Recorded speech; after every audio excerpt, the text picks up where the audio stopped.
apa namanya hukum itu ada ruang, makanya ada kasus diputus dengan first take itu ada ruang, tetapi kita bisa menganalisisnya itu Bu Gusti. Ini terima kasih, sangat bagus nih idenya Pak Kans ininya. Nah ini yang lain ya ini sangat menarik. Kemudian terkait dengan riset tentang angka perceraian, saya sendiri Pak Kans 2019 saya melihat tingkat perceraian di Aceh dan Sulawesi Selatan. Alhamdulillah riset saya diterbitkan di jurnal Ahkam, jurnal Scopus juga. Nah itu juga saya sorot itu apa yang temuan dari Pak Kans itu tentang pengaruh digital, pengaruh medsos. Itu juga diperkuat. Nah, silahkan saja ini ditelusuri tulisannya Pak Kans, Bu Gusti, tulisan saya juga untuk memperkuat ininya. Jadi sesama peneliti itu saling menguatkan, jangan tidak dirujuk Pak Kans, Bu Gusti seperti sampaikan di sini. Nah, ini ada temuan, jadi saling melengkapi. Terima kasih Pak Kans ya. Ini saya setuju dengan apa yang disampaikan. Berikutnya Bu Maimanah ya, dari Antasari nih ya. Memang. Baik. Menulis di jurnal Scopus berbahasa Inggris, ada tawaran penerjemah, apa cukup dengan penerjemah lokal atau native? Ya, saya santai-santai aja seperti itu. Kalau artikel Bu Maimana bagus, kirim berbahasa Indonesia. Kirim ke kami dalam bahasa Indonesia, kalau artikelnya bagus. Ya. Sebetulnya Pak Saifuddin, di jurnal saya itu saya sebut bahwa untuk orang yang dari peneliti dari Indonesia yang tidak memiliki latar belakang pendidikan di Barat, maka wajib menulis bahasa Indonesia. Rupanya oleh nasihat dari para pengelola jurnal Scopus, karena kami tergabung dalam grup editor jurnal Scopus di Indonesia sebanyak 101 orang, itu dinasihati Pak Mursyid sebaiknya itu dihapus aja deh, buat yang normal saja.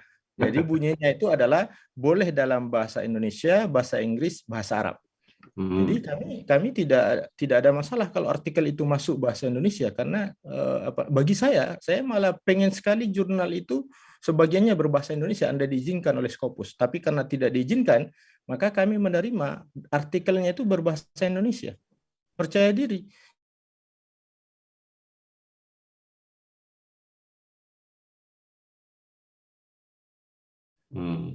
Jadi itu keliru, fatal sekali kesimpulan seperti itu. Coba nengok Oman Fatur Rahman, pengelola studi Islamika, itu juga pernyataannya begitu. Dia mengirim artikel ke jurnal internasional itu berbahasa Indonesia. Tapi orang melihat isinya. Sekarang beliau sudah profesor. Saya sekarang ini kalau ngomong tentang Scopus itu didengar. Kalau sebelumnya nggak ada yang dengar. Kenapa? Nggak punya Scopus. Nggak punya Scopus. Jadi kami ada kebijakan, Bu Maimana, kami menerima artikel dalam bahasa Indonesia. Tetapi setelah direview, maka itu akan kami terjemahkan. Kami sudah kerjasama dengan lembaga penerjemah yang kredibel, karena rata-rata alumni Australia, alumni Inggris, dan alumni Amerika. Jadi kami mohon jangan percaya tulisan diterjemahkan kepada kawan. Ini ada kasusnya, ada kasus artikel diterjemahkan sama kawan. Saya bilang ini Google Translate, ini kami musuh besar itu Scopus dengan Google Translate. Akhirnya saya minta konfirmasi balik. Rupanya kawan itu memang alumni Barat, tapi buru-buru dia akhirnya diterjemahkan Google Translate, kemudian dilakukan Grammarly, cek Grammarly, ya nggak nampak ruhnya. Jadi kelemahan kita menerjemahkan Google Translate itu mesin. Kita memaksudkan tadi itu berbanding lurus, ditulisnya berbanding, maksudnya berbanding terbalik, tetapi yang diterjemahkan itu berbanding lurus, begitu pula sebaliknya. Ya, jadi penggunaan Google Translate sekarang itu semakin mendekati, tetapi ruhnya tidak ada. Oleh karena itu kami buat kebijakan, penulis Indonesia silahkan menulis di jurnal kami dalam bahasa Indonesia. Setelah direview maka itu akan diterjemahkan dan ada tim ininya. Saya pikir tidak mahal sekali. Sampai hari ini kami kerjasama di angka 80.000 per lembar ininya. Jadi daripada menerjemahkan ke yang lain, ya submit bahasa Indonesia saja Bu Maimana kalau mau tertarik menulis di jurnal Samara. Nanti kalau artikelnya bagus, direview, maka itu akan diterjemahkan oleh tim kami, tentu dengan biayanya transparan. Itu sampai hari ini masih disetujui 80.000 per halaman, tinggal dikalikan saja ininya. Kemudian berapa maksimal penulis? Ya, sekarang ini kebijakan Scopus itu minimal penulis itu 2. Tidak ada angka maksimal. Tidak ada angka maksimal, tetapi ada rasio. Kalau dia terkait dengan riset kedokteran, ya, riset saintis, maka 100 pun itu sekarang sudah lazim. Karena itu dilakukan oleh banyak orang. Jadi kalau di kedokteran, di sains fisika itu diperbolehkan sampai 100, dan kami sudah diberikan contoh-contoh seperti itu rasionalnya. Tetapi dalam kajian sosiologis, ya social science ya, termasuk art and humanity, ya kita masuk di dalam ini religious studies, ya mungkin di bawah 10 di 10 ke bawah itu 10 itu sudah maksimal, ya. Jadi jangan juga masa sih yang ini penulisnya banyak sekali. Ya, kami toleransi sampai 10 itu masih ditoleransi dan itu tidak ada masalah. Ininya karena riset yang bagus itu adalah riset yang kolaboratif. Ya, perhatikan kebijakan negara, riset yang didanai itu yang besar adalah riset kolaboratif. Ya, itu juga di jurnal seperti itu. Riset yang bagus itu adalah riset kolaboratif. Berikutnya itu ya dari Bu Maimana ya. Ya. Saya lanjut ke Bu Tri Hidayat ya. Ya. Jadi kalau sudah sering menulis di Sinta 2, ya itu kan angka-angka ini ya, angka-angka ini Bu ya Bu Tri ya. Kalau saya sampaikan penilaian itu untuk sebuah jurnal itu Sinta 2 dengan Sinta 1, Sinta 2 itu 70 sampai 85 skornya. Ya, itu Sinta 2. Sinta 1 itu 86 sampai 100. Jadi memang sangat dekat. Ya, tapi ya sekarang ini tidak akan sampai jurnal itu ke Sinta 1 kalau dia tidak terindeks oleh Scopus. Artinya Bu Tri, kalau mau menaikkan level yang semula rujukannya tadi itu menulis di Sinta 2, ya berarti sudah levelnya itu rujukannya sudah terindeks Scopus. Itu saja bedanya. Tulislah dalam bahasa Indonesia, jangan khawatir, ya, jangan risau, percaya diri saja, ya, karena setiap orang itu pasti memiliki keunggulan. Jadi tinggal di ritmenya saja sudah terbiasa menulis Sinta 2. Nah sekarang coba cara saya sebetulnya adalah baca sekitar 5 sampai 10 artikel di jurnal Scopus, insya Allah dapat clue-nya.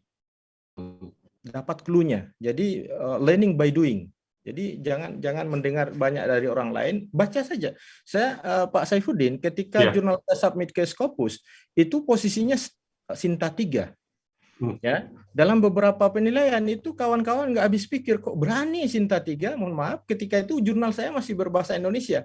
100% masih berbahasa Indonesia, kok berani ke bahasa Inggris. Nah, suatu ketika saya ikut pelatihan workshop jurnal internasional Scopus yang dilakukan Dikti, ketemu langsung lewat online oleh senior konsultan Scopus, Van Zevelen. Saya langsung tanya, how do you see my journal? Is it possible to index by Scopus?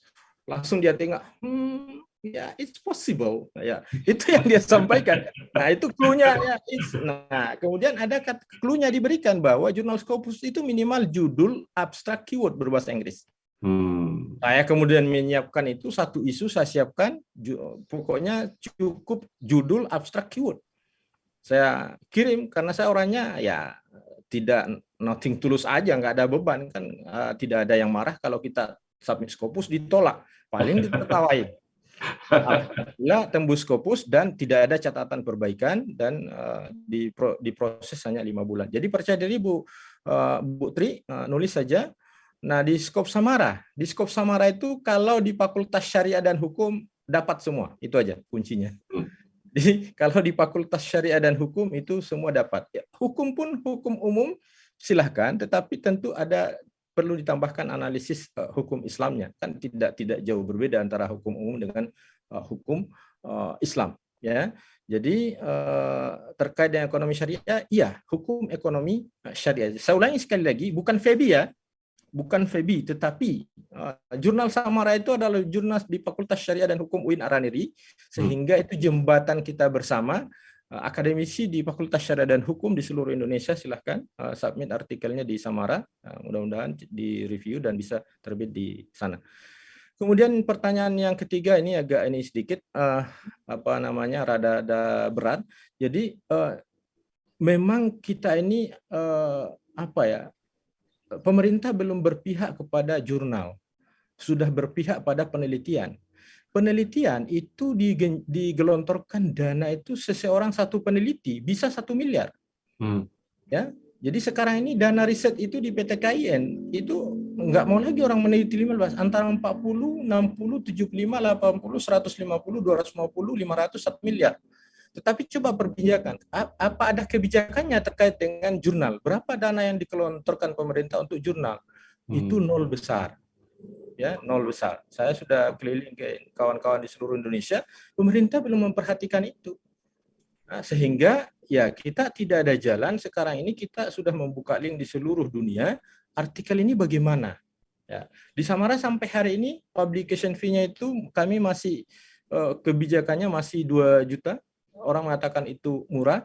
Nah, mungkin ada penambahan. Kalau misalnya artikelnya berbahasa Indonesia, maka itu diberikan beban biaya terjemahan. Kemudian ada lagi nanti yang namanya proofreading. Jadi itu beragam tagihan. Kalau misalnya ada yang di ruangan ini pernah menulis di Samara, ada tagihannya 2 juta, itu berarti sangat bagus bahasanya, tidak perlu di proofreading. Ada yang 3 juta, berarti dia sudah berbahasa Inggris tapi masih perlu di proofreading. Ada yang 4,5 juta, berarti dia artikelnya berbahasa Indonesia murni, dikirim kepada kami serahkan jasa translator untuk menerjemahkan. Jadi kalau ditanya, berapa publikasinya fee-nya Samara? Ya hanya 2 juta. Ya memang itu real 2 juta. Berapa yang lain? Itu ada yang sampai ke saya itu dikasih nampak 17 juta. Makanya orang ngeri. Ya, makanya orang ngeri. Predator lagi. Ada kawan saya itu beberapa orang sudah dikirim itu 700 euro. Ya, 700 euro itu sampai 17 juta. Begitu terbit itu ternyata predator. Itu nangis kawan saya itu sampai ininya itu. Jadi kami tidak sampai hari ini itu pun seperti itu. Mohon maaf ini Bu Tri, publication fee 2 juta saja. Saya sudah dituding sebagai pembisnis intelektual. Ya, saya menghabiskan umur di jurnal itu, tidak ada gaji khusus sebagai editor in chief, tidak ada bayaran khusus editor in chief. Begitu ditagih 2 juta, oh ini pembisnis intelektual. Itu tidak. Saya buka dapurnya bahwa seluruh reviewer yang kami mereview di jurnal Samara itu kami bayar profesional, translatornya profesional, editornya profesional, proofreading, kemudian layouternya semuanya profesional. Kalau tidak, dulu saya buka rahasianya, saya mengelola jurnal Samara sampai Sinta 2, saya sendiri, 1 orang. Ya, ketika sudah Scopus tidak bisa lagi, harus ada tim. Ya, oleh karena itu kami menaikkan sejak Samara Scopus, maka kami menaikkan ada publication fee sebesar 2 juta tersebut, itu untuk membayar secara profesional orang-orang yang terlibat sampai jurnal artikel Bapak Ibu itu terbit di Samara itu panjang prosesnya, panjang sekali. Saya pikir itu yang bisa saya sampaikan. Baik ya Pak Mursyid Jawas, ini benar-benar jelas apa yang Pak Mursyid sampaikan ya. Saya pikir bisa kita cerna ya, dan lugas juga, dan bukan saja untuk menulis tapi bagaimana juga untuk mengelola jurnal ya, perjuangan Samara juga.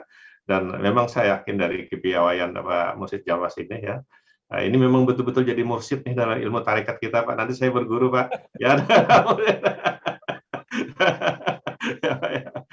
Baik, peserta yang ada di Zoom meeting, pemirsa kita yang dimanapun berada bisa mengakses nanti ya, katakanlah acara diskusi khusus kita di Talent Sebanua. Kami mohon maaf karena keterbatasan waktu kita tidak bisa melanjutkan, dan insya Allah nanti kita akan buka di chapter-chapter berikutnya. Nanti kita